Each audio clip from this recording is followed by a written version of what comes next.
राज ठाकरेंना चौकशीसाठी बोलवल्यानंतर मनसैनिक मात्र प्रचंड नाराज झाले होते। त्यांना हा विश्वासच बसत नव्हता की आपल्या नेत्याला ईडी चौकशीसाठी बोलू शकते। त्यामुळे त्यांनी सर्वत्र प्रदर्शन करायला सुरुवात केली। 22 ऑगस्ट 2019 राज ठाकरेंसाठी अतिशय महत्त्वाचा दिवस होता, कारण याच दिवशी त्यांची ईडी चौकशी करणार होती। पण त्याआधीच मुंबईचं वातावरण अतिशय तापलं होतं। मुंबईमध्ये सुरक्षेची जबाबदारी म्हणून पोलिसांनी कडेकोट बंदोबस्त केला होता। संदीप देशपांडे आणि मनसे कार्यकर्त्यांनी इडियट हिटलर नावाचे टी-शर्ट घातले होते आणि त्यांना पोलिसांनी अटक सुद्धा केली होती। राज ठाकरे यांचं घर ते ईडी कार्यालयापर्यंत कलम 144 नुसार जमावबंदी लागू केली होती। ईडी कार्यालयाच्या बाहेर बॅरिगेड सुद्धा लावण्यात आले होते। राज ठाकरेंनी सुद्धा मनसे कार्यकर्त्यांना आव्हान केलं होतं की कोणीही जनतेची गैरसोय होईल असं आंदोलन करू नका। या काळात मुंबई शांत राहिली, कोणत्या प्रकारची हानी झाली नाही, पण ठाण्यातून अतिशय विवादक बातमी ऐकायला मिळाली। मनसेच्या एका कार्यकर्त्यांनी राज ठाकरेंची ईडी चौकशी करणार म्हणून सुसाईड केल्याची बातमी समोर आली।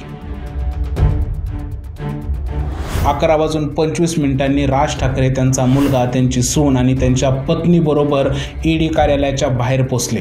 राज ठाकरे एकटेच ईडी कार्यालयात गेले। त्यांचा मुलगा, पत्नी आणि सून एका हॉटेलमध्ये त्यांची वाट पाहत बसले होते। संध्याकाळी 8:15 राज ठाकरे ईडी कार्यालयाच्या बाहेर आले। जवळजवळ त्यांची 9 तास ईडीने चौकशी केली होती। ईडी कार्यालयाच्या बाहेर पडताच मीडियाला काही प्रतिक्रिया न देताच राज ठाकरे तिथून निघून गेले।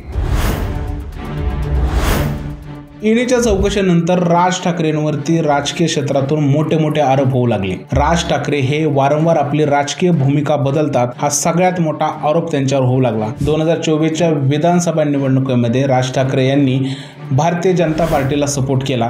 यामुळे राजकीय क्षेत्रातून त्यांच्यावर खूप मोठी टीका होऊ लागली। राज ठाकरे वारंवार आपली राजकीय भूमिका बदलतात। ईडीच्या चौकशीमुळेच त्यांनी बिनशर्त पाठिंबा भारतीय जनता पार्टीला दिला, असा आरोपच उद्धव ठाकरे यांनी सुद्धा केला। या सर्व आरोपावरती राज ठाकरे यांनी अखेर मौन सोडलं। 30 जानेवारी 2025च्या लोकमतमध्ये आलेल्या बातमीनुसार राज ठाकरे यांनी या सर्व लोकांची तोंड बंद होईल अशा प्रकारचं स्पष्टीकरण दिलं। राज ठाकरे यांनी सांगितलं की ईडीने जे माझ्यावरती आरोप केलेले आहेत त्यामध्ये काही सुद्धा तथ्य नाहीये। ईडीने मला चौकशीसाठी बोलवलं, मी तिकडे गेलो, त्यांनी मला काही प्रश्न विचारले, मी त्यांना माझ्या पद्धतीने उत्तर दिली। खरं तर मी एक व्यवसाय केला आणि व्यवसाय करणं हा गुन्हा नाहीये। हे प्रकरण 2005चं आहे, त्यामध्ये मी काही गुंतवणूक केली होती। आम्हाला असं वाटलं की 2008 मध्ये आम्ही तिकडे आर्थिक नुकसानीत आहे, त्यामुळे मी माझ्या हिश्श्याचे शेअर्स विकले आणि त्या प्रोजेक्टमधून बाहेर पडलो। मला ईडी कडून हे सांगण्यात आलं की तुम्ही याचा टॅक्स पेड केलेला नाहीये। खरं तर याचा टॅक्स मी माझ्या पार्टनरकडे दिला होता, पण त्यांनी तो टॅक्स पेड केला नव्हता, म्हणून मी परत एकदा टॅक्स पेड केला। त्यामुळे माझा आणि ईडीचा काही संबंध नाहीये, अशा प्रकारचं खणखणीत भाषणच राज ठाकरे यांनी केलं आणि त्यांचं भाषण संपूर्ण महाराष्ट्रात खूप मोठ्या प्रमाणावरती गाजलं आणि सगळीकडे त्याचीच चर्चा सुरू झाली।